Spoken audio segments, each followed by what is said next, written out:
services out here over New Zealand and from Puriwa City. I greet you all on the 135th Karenni National Day. I feel greatly honored and appreciate to join with you who have come here from all over New Zealand to celebrate this day here in Puriwa.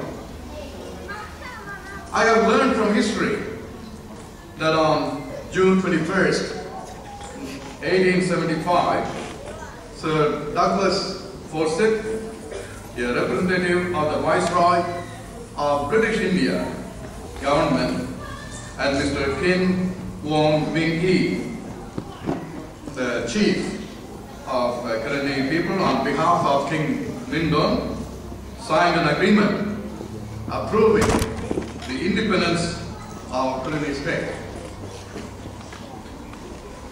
It's amazing to read from history how these different nations have come together for various reasons. But then, time and again, the Karenni people were let down by some of those who were in authority in those days, which resulted in their isolation and hence not much of a development in those days. But having come to New Zealand, you are all no longer refugees, but the moment you arrive in New Zealand, you are permanent residents of New Zealand, which is an honor and a privilege bestowed upon you by the government of New Zealand. And I would like to express my heartfelt thanks to Kure, Christopher Filippo, and the rest of the representatives of your community who have asked me to give a speech on this auspicious occasion. While we are aware of the prevailing situation still in Myanmar, I pray that you will be bestowed with an indomitable will and courage to stand for your culture, your language, and your literature in this nation where you have sought refuge, and each of you now have a home to live in peace and happiness. I will encourage you all to strengthen the bond of unity among you all, that you will stand together as a community and that you will not forget where you came from.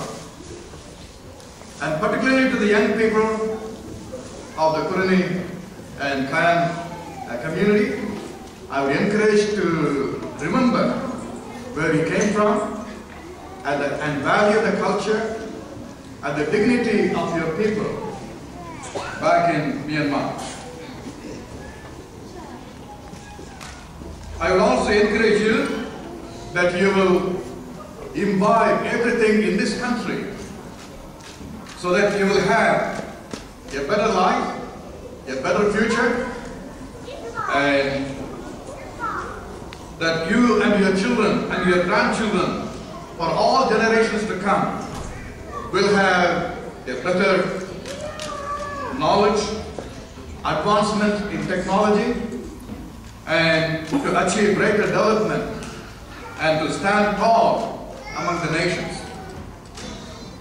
It's not easy to come over from a country far away, leaving your own people and your extended families, and to begin a new life here in New Zealand. But you are not the only people. Even us as a family, we came as migrants to New Zealand, and it took a long time before we could say that we are settled here in New Zealand. We did not have extended family here in New Zealand, but then communicating with people from India was not easy either.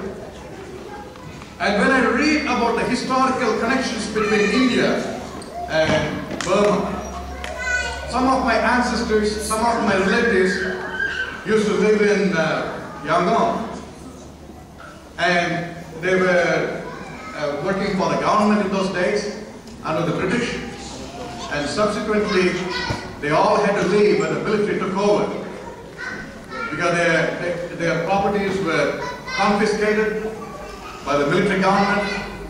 So some of my family has gone through the same unfortunate situation like those of you.